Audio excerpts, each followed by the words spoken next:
앞서 일부에서는 제가 달러 인덱스랑 그리고 달러 원 환율에 대해서 좀 말씀을 드렸는데요.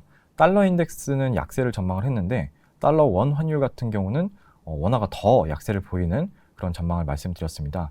앞으로도 이제 또 다른 통화에 대해서 좀 말씀드릴 건데요. 일단 위안화를 먼저 보시면 위안화의 제목을 제가 어딘가 수상한 위안화 강세라고 지었습니다. 최근에 보시면 사실 달러 원 환율 입장에서 가장 연동이 강했던 통화가 위안화이기 때문에 보통 위안화를 보면서 달러 원 환율을 좀 예측을 하기도 했는데요. 최근에 올해 하반기 이후부터는 달러 환율이랑 달러 위안 환율이 굉장히 좀 엇갈리는 흐름이 보였습니다. 이 엇갈린 흐름을 보인 이유 자체가 원화는 수급 부담으로 계속해서 약세를 보였는데 위안화는 계속해서 달러 대비 강세를 보였습니다. 자, 근데 중요한 부분이 조금 위안화 환율을 보면 달러 대비로는 조금 강한 흐름을 보였지만 달러를 제외한 다른 통화를 보면 사실 위안화는 여전히 약세라고 보시면 될 것 같습니다. 여기 보시면 특히 유로화 같은 경우는 올해만 하더라도 유로화 대비 위안화 약세가 거의 한 10% 정도 가량 절하가 됐는데 최근에 보시면 사실 전통적으로 위안화 환율을 볼 때 저희가 이제 미국이 말하는 것은 이제 수출을 위해서 좀 위안화 가치를 일부 인위적으로 좀 절하를 한다라고 이제 미국이 보통 말을 하는데 사실 최근에 미국이 중국에 엄청난 고유 관세를 부과를 했기 때문에 대미 수출이 사실 막혀버렸습니다. 더 이상 위안화를 달러 대비 약세를 해도 사실 미국으로 수출이 안 되는 정도의 관세이기 때문에 사실 중국 입장에서는 수출을 어느 정도 유지를 보존을 하려면 다른 국가에 대한 수출이 굉장히 늘어나야 됩니다. 그래서 아세안 국가나 유럽연합 그리고 다른 국가들에 대한 수출이 굉장히 늘어나야 되기 때문에 오히려 좀 위안화가 달러 대비로는 강해 보일 수 있지만 다른 통화 대비해서는 또 약한 그런 흐름이 이어가고 있다라고 생각을 하시면 될 것 같습니다.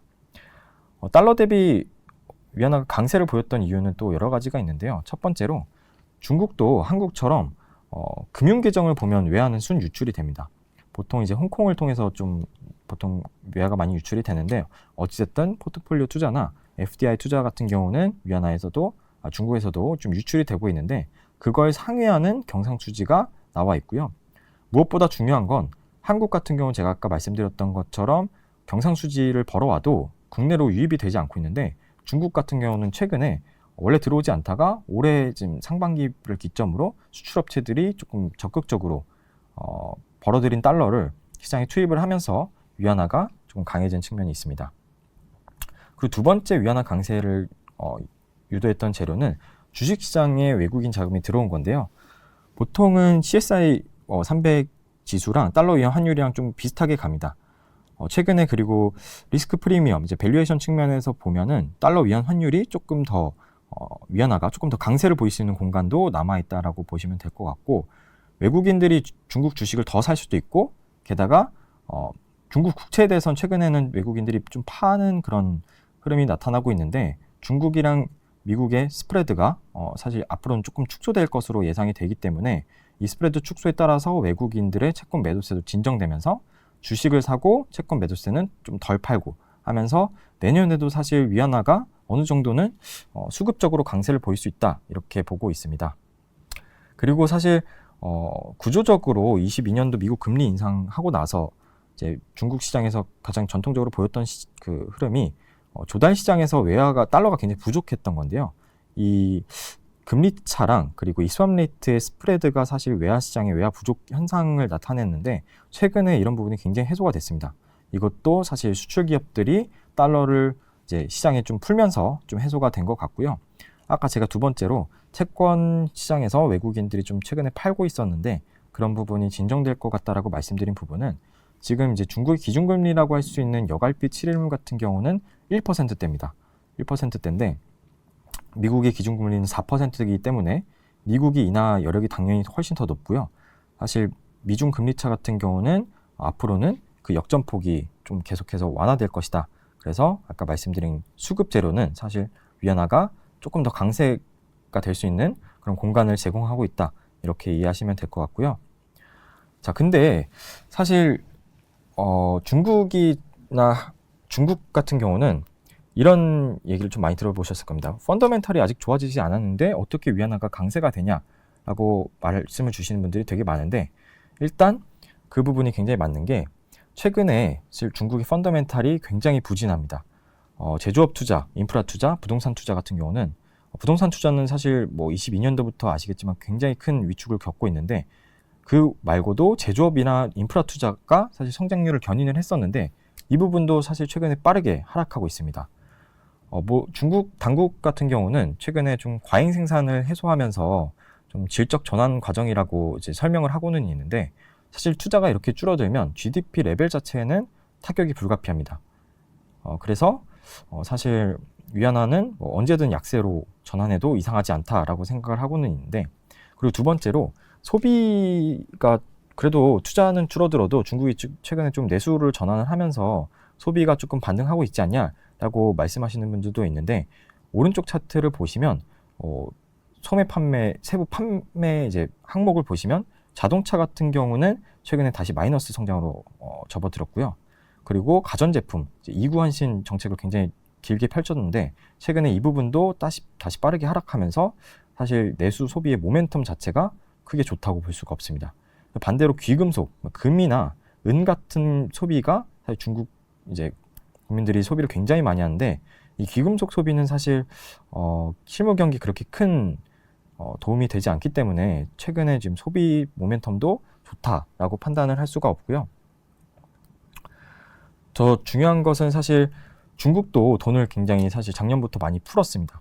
돈을 많이 풀었는데 그거 대비해서 민간에서 자금을 조달을 하거나 아니면 시중에서 위안화 대출이 나오거나 그런 중앙은행에서 푼 유동성이 시중으로 흘러가는 그런 흐름이 관찰되지 않고 있습니다. 그래서 오히려 위안화 대출은 계속 줄어들고 있고, 민간에서 자금을 조달하는 부분도 최근 고점에서 다시 하락하고 있습니다. 그래서 중국은행이 중국인민은행이 생각하는 유동성 방출과 시장이 실제로 느끼는 그런 유동성의 흡수 능력은 다소 괴리가 발생하고 있기 때문에 전반적으로 지금 중국의 펀더멘탈 자체가 반등으로 가고 있다. 그래서 이게 위안화 강세 재료다라고 말씀드리기는 어렵고요. 최근에 조금 수급 영향이 강했던 위안화 강세이기 때문에 오히려 저평가 해소 국면이라고 생각을 하시면 될 것 같습니다.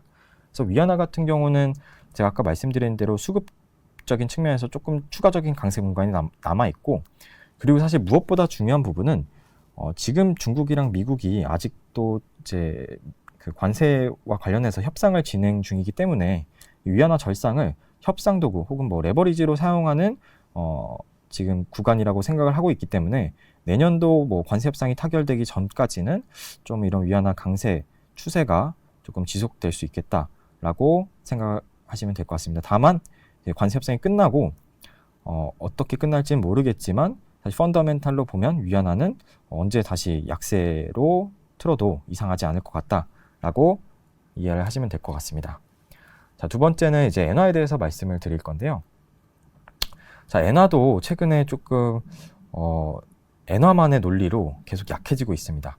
특히 이제 다카이치 이시바 총리가 올해 좀 퇴임을 하고 다카이치 총리가 좀 출범을 했는데, 다카이치 총리가 출범하자마자 우리는 재정을 굉장히 많이 풀 거야라고 강조를 하면서 이제 경기 부양을 하겠다라고 말을 지금 많이 하고 있죠. 그러면서 선진국 시장에서 확인됐던 뭐 미국이나 영국 그리고 일본 시장에서 최근에 확인됐던 장기채 금리 상승 그리고 통화 약세 이런 흐름이 관찰이 되고 있습니다. 그리고 또 한편으로는 다카이치 이제 총리가 BOJ 총재한테 만나서 너네 금리 인상 조금 천천히 늦추자라고 하면서 조금 엔화가 약세가 되는 거 아니냐라고 하시는 분들도 있는데, 사실 시장에 반영된 그 일본은행의 기준금리 전망치는 크게 다카이치 총리 내각 출범 이후에도 크게 변화가 없어서 사실 최근 엔화 약세는 재정정책 우려를 반영하고 있다고 보시면 될 것 같습니다. 재정정책 우려가 왜 나오냐면 다카이치 정부가 최근 제시한 경기부양 패키지가 17조 엔 규모인데 이게 사실 작년도 재정적자 규모와 비슷합니다. 그러니까 이 경기부양 패키지를 하려면 다른 이제 공약 외 모든 부분의 비용 절감이 필요하다라고 생각을 하시면 될 것 같고요.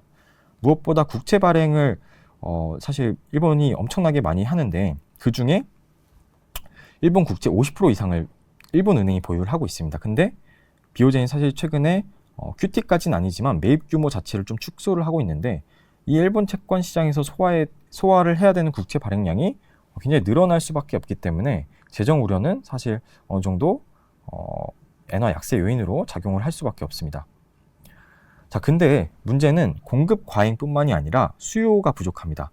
특히 일본 같은 경우는 국채 발행을 할 때 장기채 비중을 33% 거의 3분의 1 이상을 가져가는데 장기채를 사줄 주체가 없습니다.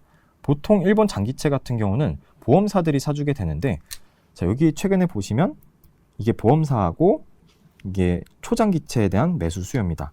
과거에는 일본 보험사들이 굉장히 장기채를 많이 샀는데 최근에는 오히려 순매도를 하는 그런 흐름이 나타나고 있어서 오히려 최근에 장기채 금리가 계속해서 상승한다라고 생각을 하시면 되는데 만약에 이렇게 되면 일본도 미국처럼 그 국채 발행 구조 자체를 장기채가 아니고 단기채 위주로 이렇게 조금 그 발행 구조를 바꿀 필요가 있는데 이 단기채를 발행을 늘리게 되면 단기채 같은 경우는 외국인들이 주로 많이 보유하는데 이 단기채를 담보로 레포 시장에서 돈을 빌려서 또 엔캐리 트레이딩을 하기 때문에 이거 자체가 사실 엔캐리 트레이딩 유인을 확대시키고 엔화 약세를 조금 주도한 요인이다라고 이해를 하시면 될 것 같습니다.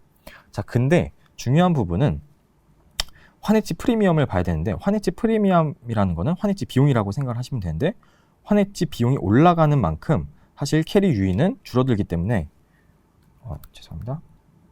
캐리 유인은 줄어들기 때문에 엔화는 강세로 가게 되고요. 이건 제가 달러의 환율을 이제 역축으로 뒀기 때문에 올라가면 강세, 내려가면 약세라고 생각을 하시면 되는데 이제 환해지 프리미엄이 올라가는 이제 이 구간에서는 비용이 많이 들기 때문에 캐리 유인이 굉장히 축소가 됩니다. 최근에 엔화가 약세를 보이는데도 캐리 유인이 굉장히 좀 축소가 되는, 그리고 어떻게 거꾸로 말씀드리면 환해지 비용이 굉장히 높기 때문에 엔캐리 트레이딩을 지금 할 수 있는 유인이 좀 굉장히 최근에 좀 악화가 됐다라고 말씀을 드리고 있고요. 그리고 전통적으로 달러의 환율에 가장 조금 설명을 잘 하는 변수가 뭐였냐면 밀 스프레드라고 보시면 되는데 장기 스프레드랑 달러의 환율이 일반적으로 좀 굉장히 유사한 궤적을 그리고 있습니다. 근데 그 부분에 있어서도 최근 엔화가 과도하게 약세를 보이고 있고 사실 금리 차는 엔화의 강세를 지지를 하고 있기 때문에 금융 환경 자체는 지금 시장의 재정 우려와 별개로 조금 엔화의 추가 약세를 제한하는 그런 재료로 작용하고 있다. 이렇게 이해를 하시면 될 것 같습니다. 자, 그래서 달러엔 환율 같은 경우는 추가 약세폭이 한 올해 같은 경우 160원 정도로 제한이 될 것 같은데 거꾸로 BOJ 금리 인상 기조가 지금 시장에 꺾인 부분이 아니고 어느 정도 금융 환경을 보면 BOJ는 어찌됐든 내년 말까지 최소 2회 인상은 유지를 할 것 같다라고 전망을 하고 있기 때문에 내년도 엔화는 좀 완만한 강세를 그릴 것으로 예상을 하고 있습니다. 하단을 제가 조금 잘못 적었는데 하단은 140엔으로 예상을 하고 있습니다. 자, 그리고 마지막으로 좀 유로화에 대해서 조금 말씀을 드릴 건데요. 올해 외환시장에서 외환시장에서 수익률이 가장 좋았던 통화 중에 하나가 유로화입니다. 요거는 스위스 프랑인데 유로화랑 굉장히 좋은 수익률을 보였고요. 유로화 같은 경우는 왜 이렇게 유로가 강세를 보였냐라고 했을 때 일단 첫 번째 유럽의 중앙은행 ECB는 기준금리 인하 사이클이 거의 종료됐고 반대로 페드는 미국의 중앙은행은 계속해서 금리를 인하할 것이라고 예상이 되기 때문에 유로화가 강세를 보이는 것도 있겠지만 사실 그 부분에 비해서 지금 이 금리차 대비해서 유로화가 조금 더 고평가된 부분도 사실 있는 게 사실입니다. 그럼 이 고평가된 부분은 어디서 나왔냐라고 봤을 때 사실 저는 독일 성장률 회복에 대한 기대감이 좀 반영이 되어 있다고 보고 있고요. 사실 올해 3월에 아시겠지만 재정 지출에 조금 소극적이던 독일이 메르츠 총리 취임과 동시에 대규모 재정 부양을 하겠다고 좀 입장을 선회를 했습니다. 그래서 인프라 투자부터 제조업, 전기세 인하 이러면서 굉장히 좀 돈을 풀 것으로 예상이 되기 때문에 독일의 성장률이 반등하면서 유로 환율이 조금 강해지지 않았나라고 생각을 하고 있는데 사실 펀더멘탈을 보면 독일의 수출이 최근에 굉장히 부진합니다. 그러니까 유로존에서 독일 경제가 차지하는 비중이 거의 30%가 되기 때문에 독일에 굉장히 크게 영향을 받을 수밖에 없는데 독일 같은 경우는 2022년부터 사실 중국 수출이 굉장히 줄어들었고요. 그리고 올해 같은 경우는 미국의 트럼프가 중국뿐만 아니고 전 세계 상호 관세를 매기면서 미국향 수출도 줄어들었습니다. 오른쪽 차트를 보시면 위안화 가치가 유로화 대비 위안화 가치인데 22년도부터 계속해서 본격적으로 절하를 했고요. 그러면서 이제 독일의 대중 무역 적자도 굉장히 빠르게 늘어난 흐름을 보일 수 있습니다. 그래서 미국은 관세로 이제 수출을 막고 중국은 환율로 독일의 수출을 막고 있기 때문에 수출주도 성장은 당분간 해서 독일의 성장을 좀 주도하기는 어렵다라고 보고 있습니다. 자, 그럼에도 불구하고 민간 기관이나 IMF 같은 이제 공적 기관들이 독일의 성장률 전망치를 내년부터 크게 상향 조정을 하고 있습니다. 이 부분이 수출은 부진을 해도 사실 기업들의 설비 투자나 건설 활동이 사실 최근에 계속해서 확대되고 있기 때문에 이런 부분들이 독일의 성장률 자체를 반등시켜 줄 것이다. 그리고 이런 성장률이 이제 유로화 강세로 재료로 작용할 수 있다. 이런 기대감이 최근에 계속해서 반영되고 있다라고 보시면 될 것 같고, 실제로 독일 기업들이 현재 경기 체감은 조금 안 좋게 느낄 수 있지만 미래 경제 전망에 대해서는 굉장히 긍정적으로 최근에 반등하고 있는 모습이 확인되고 있습니다. 자, 그리고 마지막으로 이 부분이 제일 중요한 것 같은데, 달러 인덱스를 제가 전망을 했을 때 유동성에 대해서 말씀을 드렸잖아요. 그 유동성에 대해서 이제 일단 미국은 QT를 종료를 하고 QE를 재개할 것으로 예상이 되는데, 달러 인덱스에서 가장 많은 비중을 차지하는 유로화, 그리고 유로화의 중앙은행인 ECB 같은 경우는 QT를 내년도에도 계속 좀 지속적으로 가져갈 가능성이 높습니다. 일단 제가 아까 말씀드린 유동성 충격이 최근 몇 년 동안 유럽에선 발생한 적이 없고요. 두 번째로 지급준비금이 충분한 수준 자체가 ECB가 추정하는 충분 수준 자체가 아직은 저 밑에 있기 때문에 ECB는 2026년 말 정도는 돼야지 지급준비금이 충분한 수준에 도달할 거다. 그래서 그때 다시 QT 종료를 고민할 거다라고 이제 어느 정도 언급해 놓은 상태가 있기 때문에 유동성 측면에서도 유로화가 달러 대비해서는 계속해서 조금 강한 모습을 보일 가능성이 높습니다. 그래서 제가 유로화 같은 경우는 달러의 영향도 있겠지만 어느 정도 독일의 성장 기대감, 그리고 유동성 측면에서 유로화가 조금 더 ECB는 QT를 계속 지속하기 때문에 유동성 측면에서도 유로화가 어느 정도 강세를 보일 그런 공간이 있다라고 보고 있고요. 그래서 전반적으로 제가 말씀을 드리는 건 내년도 환율 전망은 사실 각자의 수급 논리, 각자의 유동성 논리, 각자의 펀더멘탈 논리에 따라서 각자 다른 흐름을 가겠지만, 전반적으로 달러화는 유동성에 따라서 조금 약세, 조금 상반기는 정체가 되겠지만 하반기는 약세를 전망을 하고 있고요. 원화 같은 경우는 달러가 약해짐에도 원화가 조금 수급 부담이 조금 지속이 되면서 더욱 약세를 보이는 그런 흐름을 예상을 하고 있습니다. 그리고 그 외의 통화는 위안화나 엔화, 그리고 유로화 같은 경우는 전반적으로 완만한 강세를 예상을 하고 있습니다. 자, 이렇게 해서 각국 통화시장 내년도 외환시장 전망을 좀 알아봤고요.